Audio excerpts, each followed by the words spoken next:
welcome to the Big Five podcast from Northumbria Psychology Department. My name is Dr. Genevieve Brown, and I'll be your guide into the minds of psychology students, alumni, and researchers at Northumbria University.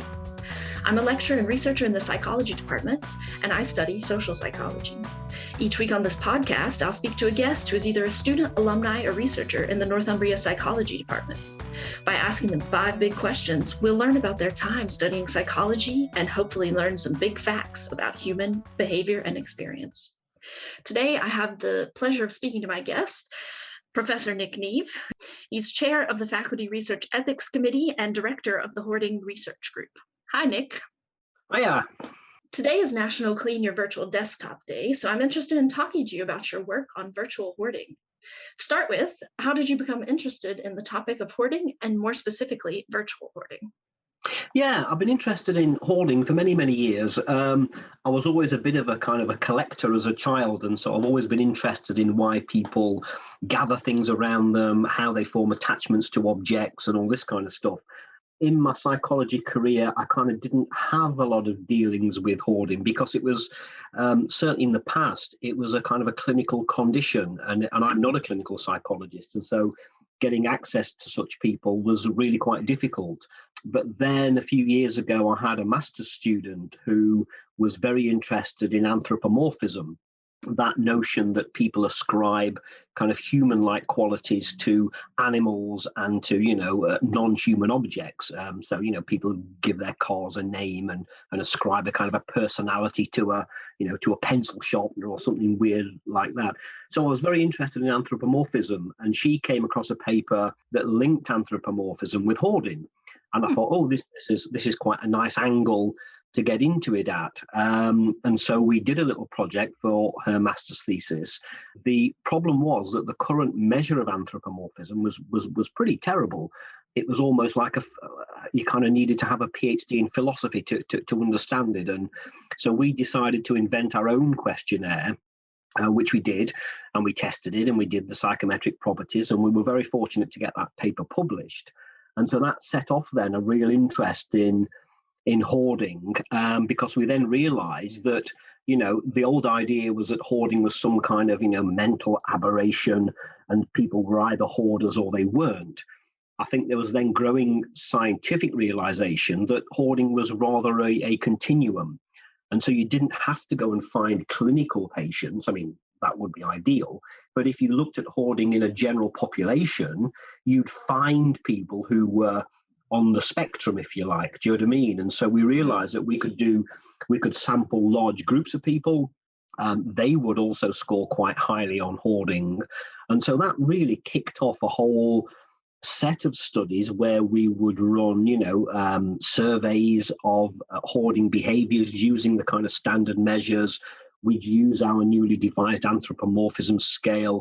We'd measure things like attachment and OCD and anxiety and all these kind of things that have been typically looked at with hoarding. And then the realization came to us when you're talking to colleagues who were active in the kind of virtual realm. They mentioned this idea, people have been talking on blogs and on the internet about this idea of digital hoarding. And so that really then we said, this is new. There's no papers on digital hoarding. Nobody's ever looked at it.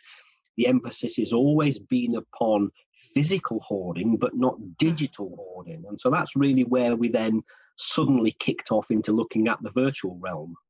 Can you tell us a little bit about the items that are on that anthropomorphism scale and also about how you measure digital hoarding? Yes, the original anthropomorphism scale would have weird things. It would say like, does the sea have consciousness? These really quite philosophical, deep questions. We sat down and thought, when people do anthropomorphize, they typically they anthropomorphize their computer or their car, or they'll say my computer's being deliberately slow today, or my car doesn't want to start because it's cold and it doesn't want to go anywhere. We designed a set of items that were aimed at kind of childhood behaviors, giving names to your toys, having birthday parties for your toys, always putting your toys to get away together, because if you left one out, they might feel lonely.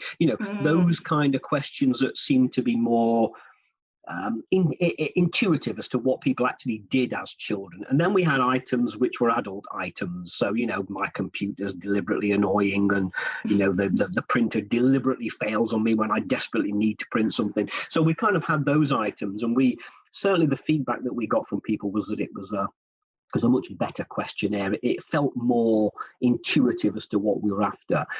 Now, the digital hoarding one, that's an interesting one. We put together a bid for an organisation called CREST, which is headed by the security organisations, and it's part funded by the ESRC. And we put in a little bid for them. They were starting to be very interested in the idea of digital hoarding, because obviously from a cybersecurity background, if employees are hoarding large amounts of digital, often personal data, those things could be mined for, in a cybersecurity incident or a hack. And so we put in a little bid for them to say, digital hoarding, there's no measure of it. We can measure physical hoarding quite easily, but there's no measure of physical hoarding. Please give us some money to investigate and develop a new digital hoarding questionnaire. And then we're going to run it through organizations and start to look at how businesses and organizations, how they might be influenced by digital hoarding. So we did. We got this funding. We were very fortunate to get that funding. We developed a digital, what we call the digital hoarding questionnaire, which we basically took the elements from physical hoarding. The key elements of hoarding are that people accumulate too much stuff. They gather stuff in. It's the same idea with digital stuff. People, collect together emails. The second thing is that people then don't get rid of stuff. So we're very interested in, if you do have an email, do you delete it? Do you empty your deleted files? Do you store personal data on your computer? Do you keep all of this information? And the other item with physical hoarding relates to anxiety. People get stressed by these things. If they know that they've got too much stuff, if their desktop is very, very crowded with information, they don't know what to get rid of, they're frightened to get rid of it because they might need it again in the future. People get very, very anxious about these kind of things. So that's kind of where we then entered, if you like, the kind of digital hoarding market. Yeah, that's very interesting. I wondered about what's the most surprising or exciting thing you found about digital hoarding. We've found a few things. I think the most interesting thing right at the start was that there were very, very close links between digital hoarding and physical hoarding. We ran a few studies where we gave people the kind of digital hoarding questionnaire. We also gave them a questionnaire of kind of standard physical hoarding, and the same people tend to score quite highly on both measures. So if you're inclined towards physical hoarding, you also tend to be a digital hoarder. So that was the first thing that was really quite interesting. And again, people, with a physical object, one of the problems that hoarders have is that they anthropomorphise it. They give it thoughts and feelings. A hoarder that I was speaking to in Darlington, she said that she walked past this charity bookshop and she saw a book in the window and she thought, that looks like an interesting book. And she came back a week later and she saw that it was still there. And she got really upset because she thought that the book would be lonely, that nobody wanted it. So she took it in and she kind of, as if this book had feelings and emotions. And certainly people seem to do similar things with digital material, specifically photographs. So that's the kind of thing that people have a very strong attachment to digital photographs. They have a very strong attachment to kind of, music files and kind of personal files. Emails, people are not so bothered about. But what we did find was that certainly in the workplace, by far the most commonly hoarded item in the workplace is emails. And we think that's part and parcel to do with company rules and regulations.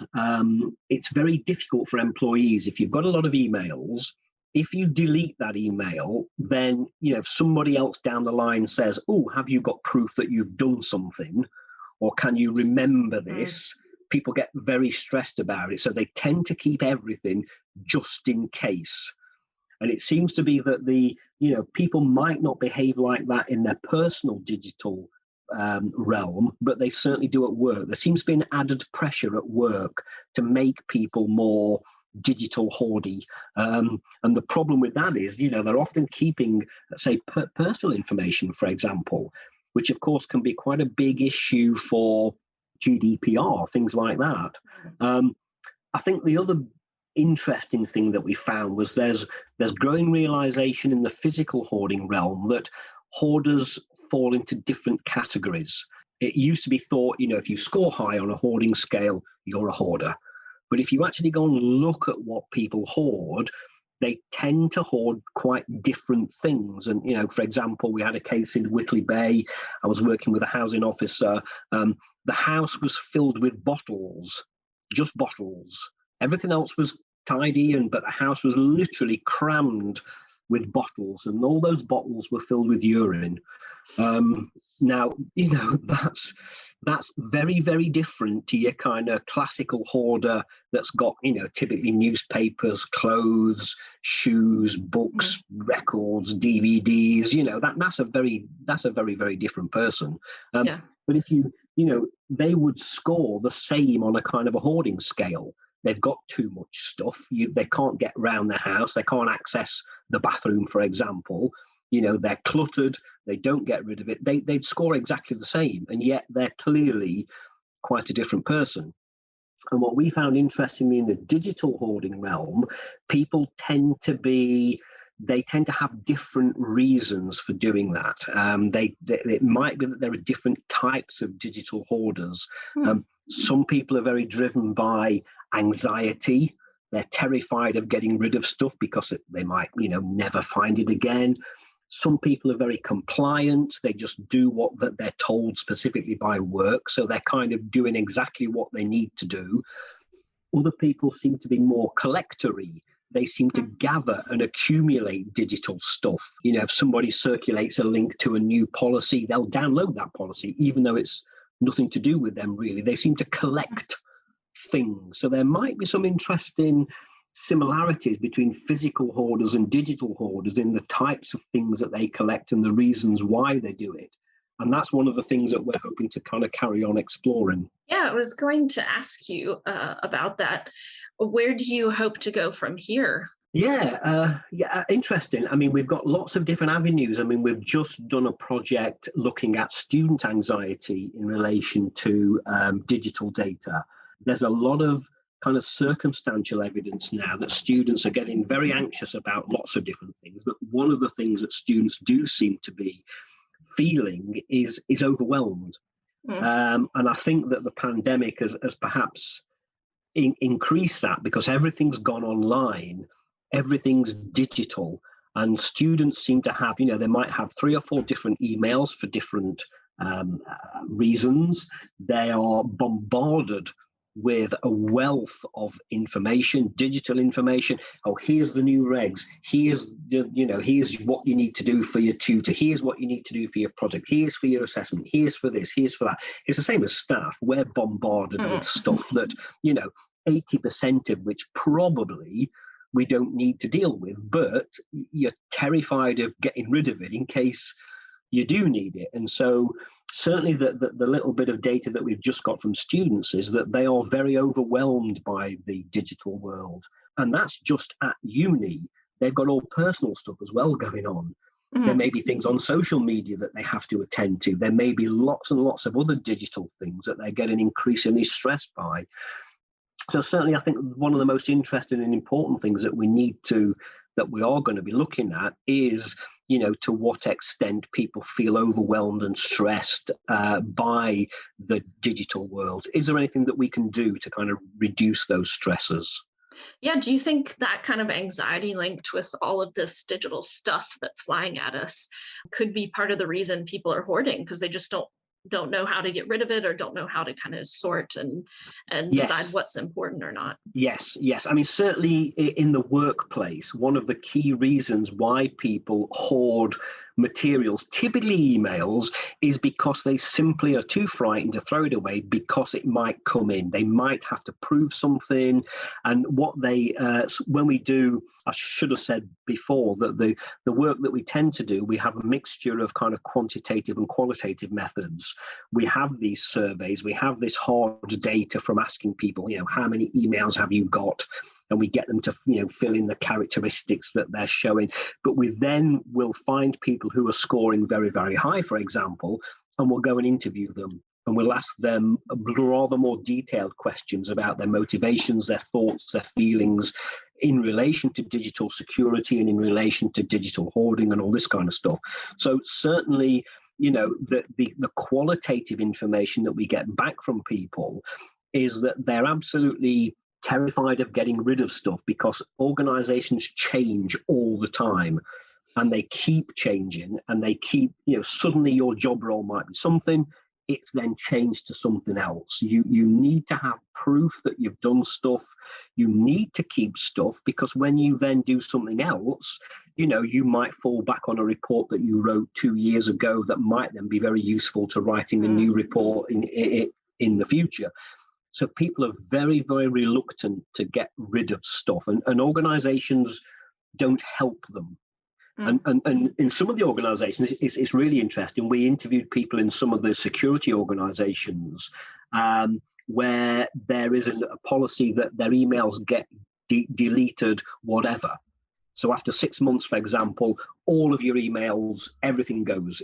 It's gone. You have to apply to keep certain ones that you might then need again. And that also seems to cause a lot of problems because people find that very, very, it's as if somebody comes into your house and empties it. It's a really threatening kind of, you can see that it's useful, for a cybersecurity perspective. If you're working in a very sensitive industry, you want to get rid of these things. You don't want people hanging around with these emails with, really quite confidential information in, but that seems to cause problems as well. So there's probably a kind of a middle ground whereby employees are encouraged to get rid of stuff, but they don't have to get rid of all of it. It's an interesting dilemma. Yeah, I can imagine if Northumbria told me they were getting rid of all our emails, I would just transfer them to my personal account. So it could also lead to security breaches that way. That's what people do. They don't admit that, of course, to to their line manager. But when you talk to them and say, well, how do you get around these things? They say, well, I've got it on my laptop. I'll send it home. And that's where you get these data breaches because people are wandering around with memory sticks with some really quite, personal information on. And often organizations are not very good at explaining what they mean by, for example, personal data. We're all now compliant supposedly with GDPR. But, if somebody sends you an email that's got maybe personal information on, you might then forward that email to somebody else, not realizing that there's a whole email chain of 20 emails all in a row. And in one of them, somebody might be telling you their bank account details or their health problem. And you haven't read down all those 20 long lists. You forwarded it on to somebody else, and we're often not aware of what we've got. And in fact, when we ask people, to go through their emails and go through the information that they've got on their computer, they're really quite shocked and surprised about how much, for example, personal information they might have there. Do you know what I mean? And, technically they're in breach of GDPR, as is their organization. So there's very little understanding of, we just seem to throw this stuff at people. Here's another email, here's another email, here's another email. And yet employers don't seem to take account of that cost to the employee who's got to decide what to do with it. And of course, the easiest thing to do is just to keep it. Yeah, I guess we've already talked a little about this, but what do you think the impact of this research will be? What would you like to see companies do, for example, to help their employees manage all this data that they're holding? Yes, I think what's happened is employers have been overtaken by the digital world They've embraced it because it is fantastic. It is faster. It's much easier. When I started doing research in my PhD, you had to sit at a typewriter and type your paper, or you had to handwrite your scientific paper. You passed it on to a secretary who had to type it. If you wanted figures, you drew the figures on a graph. You then passed them on to a technician who would put them onto acetate and then photograph them and develop the photographs. This sounds like medieval, doesn't it? Do you know what I mean? But this is within people's lived experience. Do you know what I mean? So yes, things are much, much faster. Things are much, much easier. Employees have been carried along that wave of, oh, great, an email, and I can have a Zoom meeting now, and I can do this and do that. But people haven't really thought about the long-term implications of, we've got all this data, it's sitting there, it's very rare that it ever disappears. It's somewhere, even if it's on a cloud somewhere, that's taking up server space. These servers are very hungry in terms of the environment. They're burning up, an immense amount of electricity and storage power. Probably 90% of the world's data that's sitting on these things isn't needed, So I think there needs to be a greater awareness of the digital footprint that an organization has, the digital footprint that a person has. Do we really need all of this stuff? And can we get rid of it? And can we think about ways in which we better organize our email, for example? That's the main culprit. Do you know what I mean? So I think starting with, how we send emails, how we think about, because it's very typical. I mean, we saw this yesterday, didn't we? Somebody sent an email around to the entire faculty that was basically addressed to one person. And then then another 100 people replied saying, why have you sent me this? And so our inbox was filled with, hundreds of emails that are now there, forever. But the problem is, we know from physical hoarding, if it's the same in the digital world, people are going to be very, very resistant to change, because it's, this idea that we keep possessions and then we have possessions and that we form attachments to those possessions, that's completely normal. That's what humans do. So in the digital realm, it's exactly the same. So my guess is it's going to be really quite difficult to change people's way of doing things. I mean, I'm a minimalist. I tend to get rid of stuff, and I don't like lots of stuff lying about, but that makes me weird, because most people aren't. Most people have too much stuff. It's part of their personality. It means something to them. They form emotional attachments to objects, whether they're real objects or whether they're digital objects, and that's perfectly normal. So I think we're going to be looking at changing a normal human behavior, which I think is going to be impossible. I wonder if, what would you think about companies giving employees maybe one day a year just to clean out their email, and doing email training about GDPR and data protection? Yes, I think that's a very good idea. I mean, we are starting to kind of see that now. The training around GDPR, the training around digital data management seems to be getting more and more common, I guess. Do you know what I mean? I'm not sure companies are doing it very well yet, but there is certainly a growing realization that this is causing a problem. I mean, I think when you talk to companies, they, of course, think about things like productivity. If your member of staff is having to spend an hour every day cleaning out their inbox and doing stuff, then they're not doing something else. Yeah. So if you multiply that across, say, a big organization with 100,000 employees, that's a hell of a lot of money that you're losing. So I think people are coming around to the idea that if we can preempt these kinds of behaviors, if we can give employees the skills and maybe the technology, maybe there's an easier way to get rid of stuff that you don't need, and I think people are thinking about these data management practices, how we better do emails, how we better, save stuff onto whether it's a cloud or a hard disk or something like that. So I think there's certainly a growing trend now in companies being a little bit more digital aware and a bit more kind of, digital thoughtful, shall we say. Well, thank you very much. That was so interesting. Thank you for speaking with us today, Professor Nick Neave. Where can people find you online? My email is nick.neave@northumbria.ac.uk. I have a web presence on the university. I'm director of the Hoarding Research Group.